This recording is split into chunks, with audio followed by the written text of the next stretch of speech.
Bonjour, je vais corriger avec vous les questions 20 à 22 de mai 2020 et qui portent sur le thème des réactions d'oxydoréduction.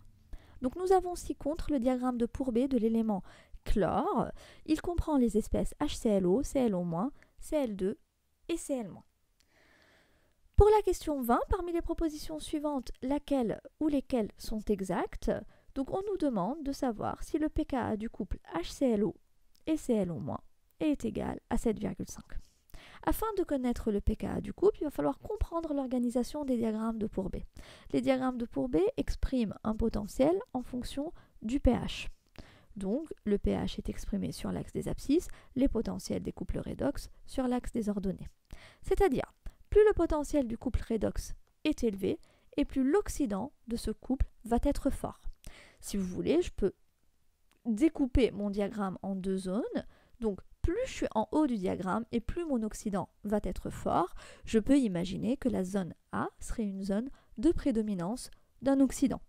Plus je suis en bas de mon diagramme et plus je vais avoir une zone de prédominance réductrice. Donc, ce sont mes réducteurs qui vont être plus forts dans les zones en bas du diagramme. Il en est de même pour le pH. Donc, plus je suis à gauche du diagramme, donc pour des pH inférieurs à 7, je vais avoir une prédominance acide. Et pour les pH supérieurs à 7, je vais plutôt avoir une prédominance basique, des espèces basiques.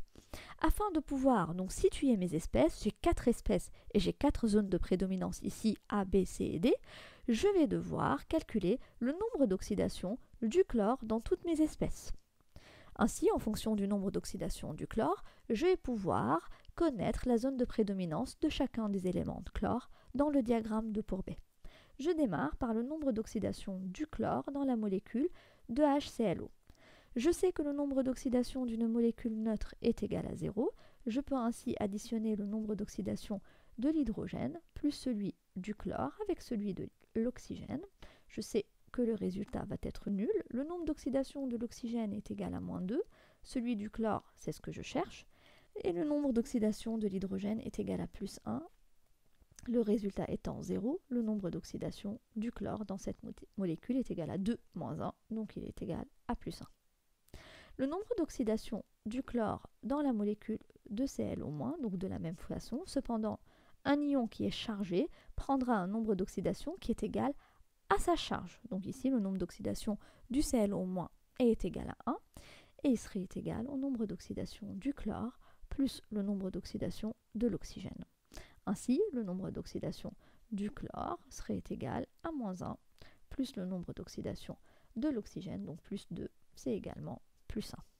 Le nombre d'oxydations du chlore Cl- est égal à -1, puisque la charge ionique du Cl- est égale à -1. Le nombre d'oxydations du Cl2 est égal à 0, puisque c'est une molécule neutre non chargée. Alors, en comparant ces nombres d'oxydation, je sais que le Cl- a le nombre d'oxydation le plus faible. Donc, il sera un très mauvais oxydant, mais un très bon réducteur. Donc, je vais situer le Cl- dans la zone la plus basse ou qui possède un potentiel qui est le moins élevé. Donc, potentiellement, le Cl- serait situé dans cette zone-là. Pour le Cl2, donc le Cl2, il a un nombre d'oxydation qui se situe entre 0 et +1. Donc, le Cl2 aura la zone de prédominance B. Pour les deux espèces restantes, donc j'ai le chlore dans le HClO, donc il y a un nombre d'oxydation qui est égal à +1, et le chlore dans le Cl- qui a un nombre d'oxydation également qui est égal à +1. Deux espèces qui possèdent le même nombre d'oxydation ne peuvent pas constituer un couple redox. Donc HClO et Cl- ne peuvent pas constituer un couple oxydant et réducteur, ils constituent obligatoirement un couple acide-base. Et si je regarde bien HClO, c'est l'espèce qui va donner ou qui va libérer un ion H+, donc c'est l'acide. Et on vient de dire que l'acide va prédominer les zones qui ont le pH le plus faible. Donc à basse pH, dans la zone A, c'est le HClO qui va prédominer. Dans la zone D, je vais avoir donc la prédominance de la base conjuguée du HClO qui est capable donc d'accepter un proton H+, et c'est le ClO-. Une fois que j'ai indiqué la prédominance de chaque élément en fonction des 4 zones de mon diagramme de Pourbet, je peux dire que entre A et D, la droite verticale sépare deux couples acide-base. Et sur cette droite-là, et d'ailleurs ça sera le cas toujours dans les diagrammes de Pourbet, la concentration de mon acide, donc HClO, est égale à la concentration de ma base. Puisque j'ai un acide et une base conjuguée, je peux calculer le pH d'une solution d'acide HClO, ClO- conjugué à l'aide de la relation d'Anderson, pH égale pKa plus log des concentrations. Puisque sur cette droite, j'ai la même concentration, où j'ai des concentrations égales en acide et en base, le log serait égal à 0, puisque c'est le log de 1. Donc le pH est égal à pKa. Pour un pH est égal à pKa, je peux conclure que 7,5 est bien le pKa du couple HClO, ClO-. Et donc la proposition A est vraie. Pour la proposition B, la zone A est la zone de prédominance de Cl2, donc nous l'avons déjà vu, la zone A est la zone de prédominance de l'oxydant le plus fort, donc HClO, donc ce n'est pas la zone de prédominance de Cl2, donc la B est une proposition fausse. Le potentiel standard du couple Cl2-Cl- est égal à 1,42 volts. Afin de connaître le potentiel standard, il va falloir regarder les droites qui séparent les couples oxydant-réducteurs. Donc ici, la droite qui sépare le couple Cl2-Cl- et cette droite-là. Sur cette droite, donc toujours, nous avons autant de Cl2 que de Cl-. Et donc, l'intersection de cette droite avec l'axe des ordonnées va donner le potentiel standard du couple Cl2-Cl-. Donc le potentiel standard du couple Cl2-Cl- est égal à 1,42 volts. Donc la proposition C est vraie. Pour la proposition D, la zone de prédominance D, donc la zone D, la zone de prédominance de ClO-, donc c'est une proposition qui est vraie, et la zone B est la zone de prédominance de Cl2, c'est également une proposition vraie. Je passe à la question 21. Parmi les propositions suivantes, laquelle ou lesquelles sont exactes? La pente de la droite 1 est égale à moins 0,06. Afin de calculer les pentes des droites qui séparent un couple oxydant-réducteur, il va falloir savoir le suivant. On sait que pour calculer analytiquement le potentiel d'un couple, on va utiliser les relations Nernst, donc à savoir E égale E0 moins 0,06 M sur N pH plus log du rapport entre la concentration en oxydant et la concentration en réducteur. On sait également que sur les droites, donc notamment sur la droite 1, je vais avoir autant d'oxydants que de réducteurs. Donc je vais pouvoir annuler mon log puisque log de 1 est égal à 0. Ainsi, je vais me retrouver avec E est égal à E0 moins 0,06 M sur N pH. C'est effectivement l'équation d'une droite dans laquelle Y c'est E. Donc c'est une droite de la forme Y égale à AX plus B. Donc B c'est l'ordonnée à l'origine, donc c'est la valeur des potentiels standards. X c'est la valeur du pH qui est représenté en abscisse, et donc A, le coefficient directeur de cette droite, est égal à moins 0,06 M sur N. M étant le nombre d'ions H+, qui est échangé lors d'une demi-réaction redox, et N est le nombre d'électrons qui est échangé lors des demi-réactions redox. Et donc, afin de trouver si la pente de la droite 1 est égale à moins 0,06, je vais écrire la demi-équation redox du couple oxydant-réducteur qui se situe de part et d'autre de la droite 1. Donc, il s'agit du couple oxydant HClO réducteur Cl2. Donc, je vais écrire la demi-équation redox de ce couple-là.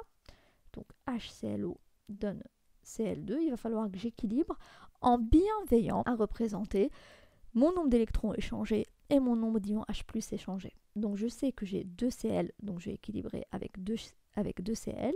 Il me faut 2 hydrogènes et 2 oxygènes, donc je vais rajouter 2 molécules de H2O. Je me retrouve avec 4 H contre 2, donc je vais mettre 2 H+ ici. Et afin d'équilibrer le nombre de charges, je vais avoir 2 charges plus ici et 0 charge plus de l'autre côté, donc je vais rajouter 2 électrons. Ainsi, la pente de la droite qui sépare l'oxydant HClO et le réducteur Cl- est égale à moins 0,06. Le nombre de protons échangés H+ est de 2 et le nombre d'électrons échangés est bien de 2. Ceci va me donner une pente qui est égale à moins 0,06. Donc la proposition A est vraie. La proposition B, ou les propositions B, C et D, représentent à peu près la même chose. Donc pour la proposition B, la pente de la droite 2 est égale à moins 0,06. Alors, je peux tout de suite trouver que c'est une proposition fausse, puisque tout simplement, je n'ai pas la même courbure de 1 que de 2. Je n'ai pas les mêmes pentes. Mes droites ne descendent pas de la même façon. Donc, je peux tout de suite dire que la pente de la droite 2 ne peut pas être égale à la pente de la droite 1. Et donc, la proposition B est fausse. Pour la pente de la droite 3, j'ai une impression que la droite 3 elle est parallèle à la droite 1 et donc sa pente peut potentiellement être égale à moins 0,06. Il va falloir cependant le démontrer. Donc la droite 3 sépare le couple oxydant Cl- et Cl-. Donc la réaction redox ou la demi-équation redox entre le Cl- et le Cl- est la suivante. Donc je vais avoir besoin d'une molécule d'H2O, ce qui va me permettre de créer, afin d'équilibrer la réaction, un échange de 2H+. Je remarque que j'ai besoin de 2 charges négatives, je dois rajouter 2 électrons. Donc je peux tout de suite remarquer que j'ai autant de H+ que d'électrons échangés, donc ma pente va être égale à moins 0,06. Bon, si vous voulez être sûr, vous faites x2 divisé par 2. Donc c'est égal à moins 0,06. Donc c'est une bonne réponse. Pour la proposition D, la pente des droites séparant les zones de prédominance Cl2 et de Cl- est égale à 0. Donc si je regarde la zone qui sépare Cl2 et Cl-, je me retrouve avec une droite qui est horizontale. Donc cette droite, elle est ni croissante ni décroissante, et la pente de toutes les droites horizontales est nulle. Donc la proposition D est vraie, puisque ma pente est nulle. Aucune des propositions n'est exacte, donc E est une proposition qui est fausse. Donc pour la question numéro 22, parmi les propositions suivantes, laquelle ou lesquelles sont exactes dans les conditions standards? Donc proposition A, l'acide hypochloreux réagit avec le platine. Afin de pouvoir savoir si l'acide hypochloreux va réagir avec le platine, je vais mettre une échelle des potentiels standards sur laquelle je vais mettre mon acide hypochloreux, donc mon oxydant le plus fort parmi les éléments chlore qui me sont proposés dans le diagramme de Pourbet. Et je peux prendre l'acide hypochloreux avec le réducteur, donc Cl2. Ils vont avoir un potentiel standard de 1,57. Donc je peux prendre ça. Et j'ai placé sur la même échelle le couple platine Pt2+, Pt, qui a un potentiel standard de 1,70. Je remarque en appliquant la règle de gamma que la réaction spontanée est celle qui va avoir lieu entre le Pt2+, et le Cl2.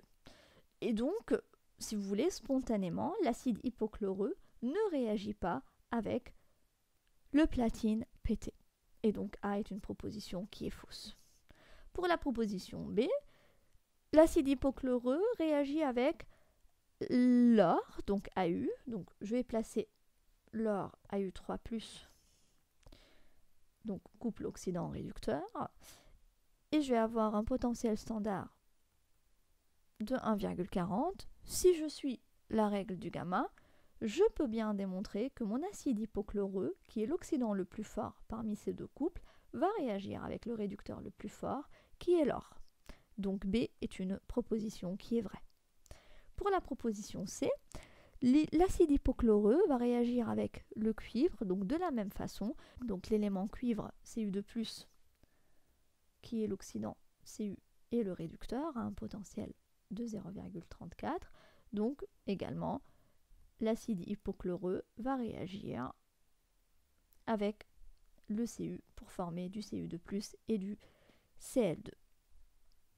Il en est de même pour la partie E, donc l'acide hypochloreux va réagir avec les Fe. Maintenant, je vais démontrer si l'acide hypochloreux va réagir avec le Fe3+. Donc le couple Fe3+, Fe2+, a un potentiel standard de 0,77 contre un potentiel standard de HClO Cl2 qui est de 1,57. Je remarque que spontanément, mon acide hypochloreux va réagir avec les ions Fe2+, selon la règle du gamma, et non avec le Fe3+. Donc la proposition D est fausse. Cependant, l'acide hypochloreux va bien réagir avec le fer solide, tout simplement parce que je peux avoir une réaction entre l'oxydant le plus fort, qui est l'acide hypochloreux, et le réducteur le plus fort, le fer, donc qui a un potentiel de moins 0,44. La réaction est possible et donc E est une bonne proposition. Voilà, j'espère que j'ai été claire. À très bientôt.